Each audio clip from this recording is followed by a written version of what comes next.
Class is now in session. I'm Professor Hockey, and today we will be discussing yet another trade here for the San Jose Sharks as they trade a 5th-round pick in 2022 to the Minnesota Wild in exchange for a 7th-round pick and Devan Dubnyk. As well, a very important detail of this trade is that the Minnesota Wild are retaining 50% of Dubnyk's contract, meaning instead of having to pay Dubnyk the full $4.333 million this next season on the final year of his deal, the Sharks are only going to have to pay him $2.16 million as the Wild will cover the rest. And so when I had first heard that the Sharks were inquiring on Devan Dubnyk, I was actually somewhat worried. I didn't want the Sharks to make a move for him because it was going to be a $2.4 million more amount of money that they'd have to pay to their, I guess you could say, backup goaltender than they were paying last season to Dell's $1.9 million, and that it wouldn't really be that much of an upgrade. Devan Dubnyk has had good stats in the past, but that was a few years ago, and I always felt as though he was somewhat shielded by a very strong Wild defensive core, and his most recent year, which was last season, he actually ended up getting usurped by Alex Stalock as the starter for the Minnesota Wild. I know Dubnyk was dealing with some personal issues that season, but still, and now getting up there in age, I believe he's 33 or 34 at this point,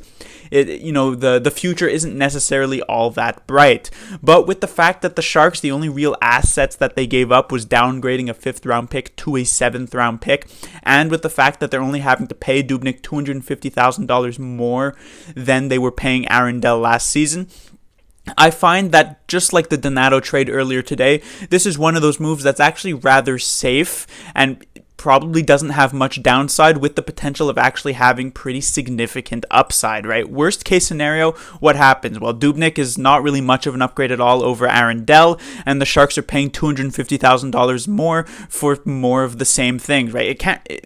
Dell and Jones as a duo were actually pretty bad this past season that it's hard to imagine it getting much worse than that. But what's the best case scenario? Well, either that Devan Dubnyk is actually, enough of a presence to maybe push Martin Jones to be better than he was in the previous year, and Jones just improves, and I would pay $250,000 to get something like that to happen, even if Dubnyk doesn't play much of a role in that area. Or Dubnyk himself could have a rebound season and actually take over as starter for the San Jose Sharks, making Martin Jones the backup. Either way would be perfectly fine with me, and so as I said, very little downside with just upside there. So it's not a trade that's going to change the landscape of the Sharks here and all of a sudden make them super competitive necessarily, but it is a move that just sort of nudges this team in the right direction back into a playoff spot potentially.